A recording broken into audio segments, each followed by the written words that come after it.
Pala guys, sa carrier na nag-cool down namin yung indoor kasi hindi tumitigil ng tool, kakatagas yung indoor nito. So i-cool down muna namin.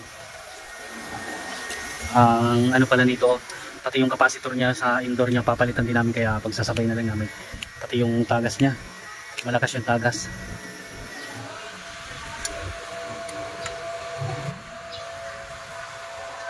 So ayan, sarado ko lang muna, i-forge ko yung preo niya para hindi na masayang.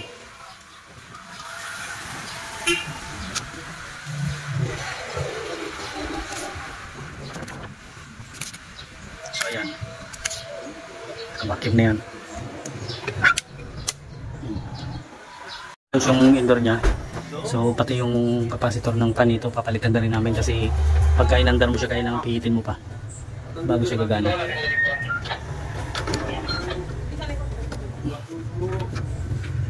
So baklasin ko lang muna to. Yan.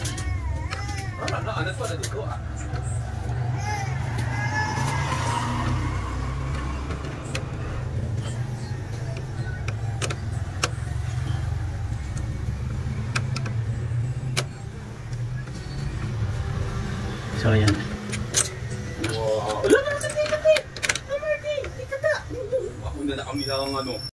So ayan yung ano. Kaya ito na-start na yung tubig na yan. Tapos tayo. Oo, sige. Binahaya ng ana ito. Kaya naman yung ana yun.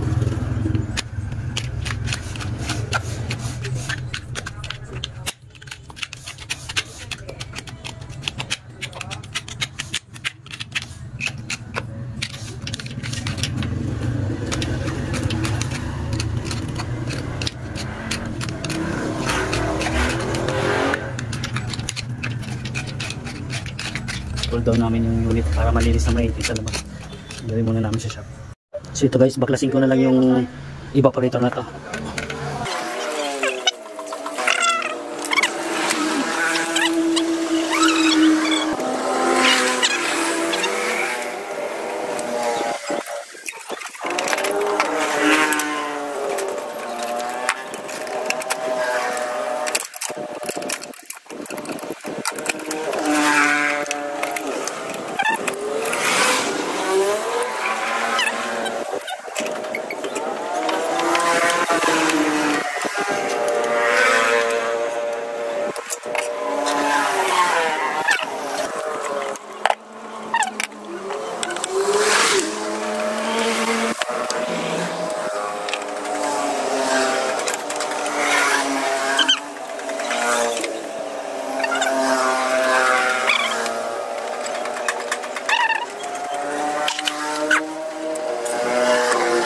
Ito guys, oh, dumi.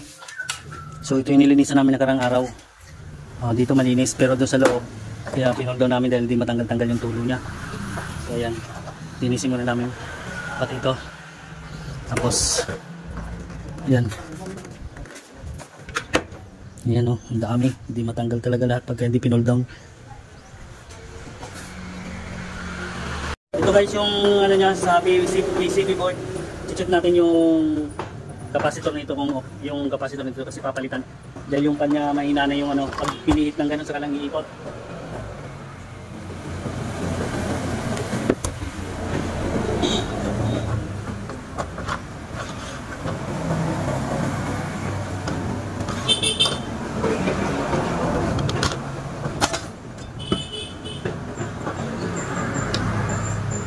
Yun lang.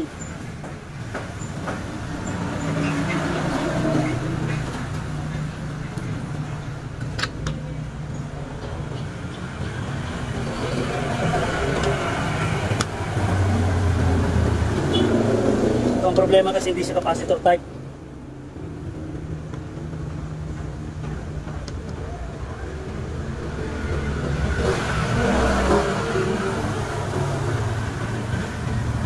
Hindi capacitor type yung ano niya, yung fan motor niya. Kaya hindi maayos yung ano nito.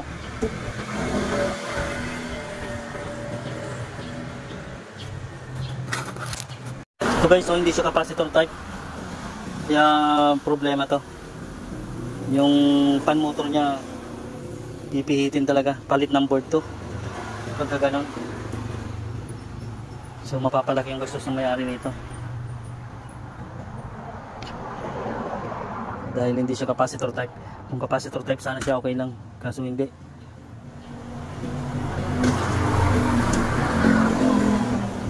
So ito guys, malinis na to.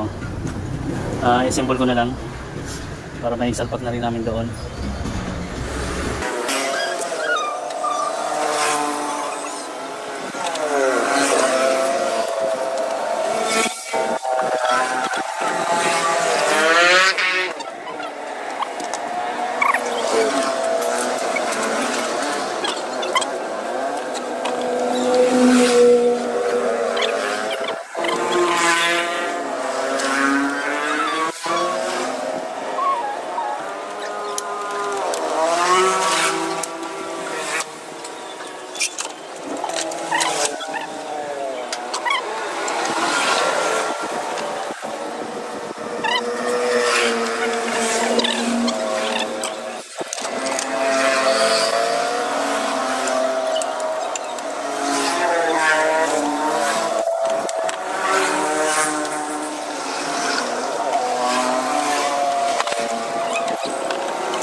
Guys, salpag na namin yung ano,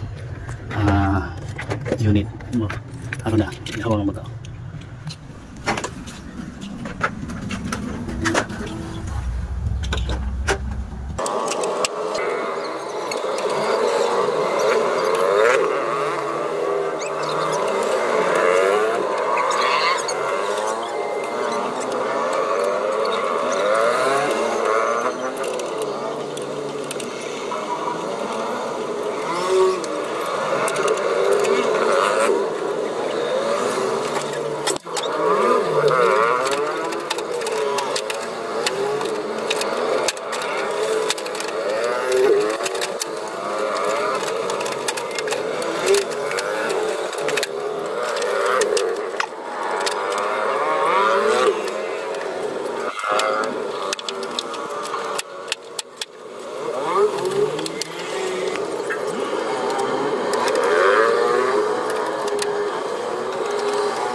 Ito guys, dito na kami, tapos na namin i-assemble yun nasa yung indoor niya.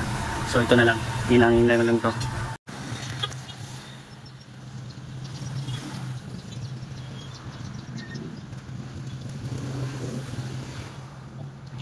Ito guys, nahinang ko na yung dugtungan. So i-release ko na yung ano niya, Freon. Ito. Ayan.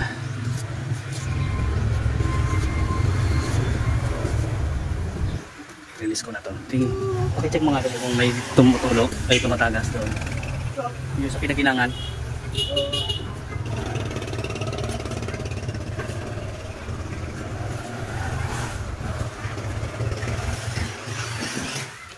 Malamig na yan. Pag dinaanan ng Freon niya, malamig yan.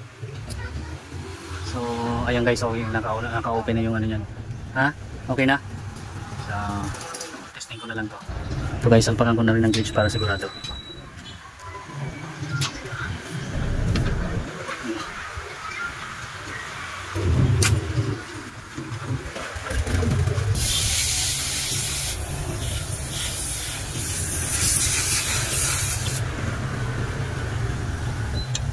So ayan, testing natin to. Oo. So ayan guys, kumana na yan. Kasalan natin tong pan.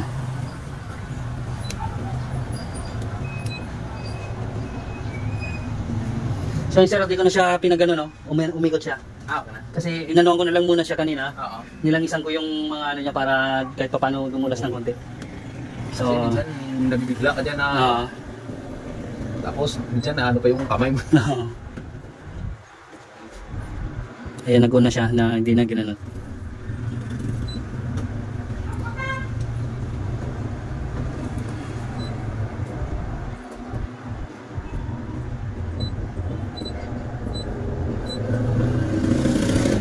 Gumana na outdoor dyan ba? Sorry na.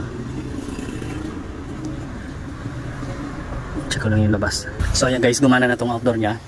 So check na lang natin yung preo niya kung sakto pa rin. So ayan, gumagana pa lang. Nag-uumpisa pa lang mag-on yung compressor niya. So ayan. Ayan, bumababa na siya.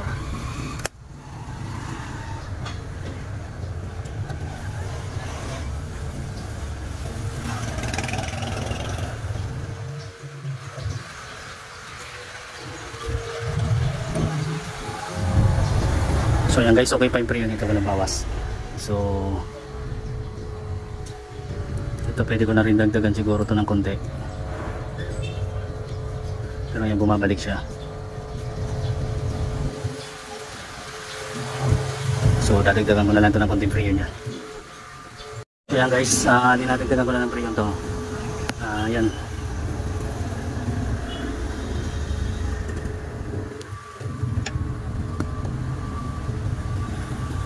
So ayan, okay na yan.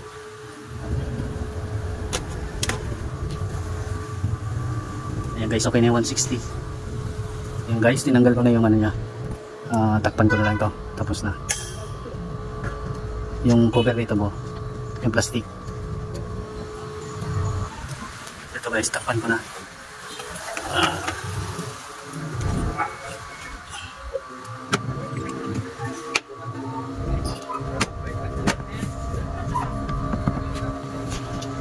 So ito guys, nasa may bintana naman to, kaya dito muna na siya i-check yung lamig niya. Okay na. Ayan, okay na yung lamig niya ng indoor.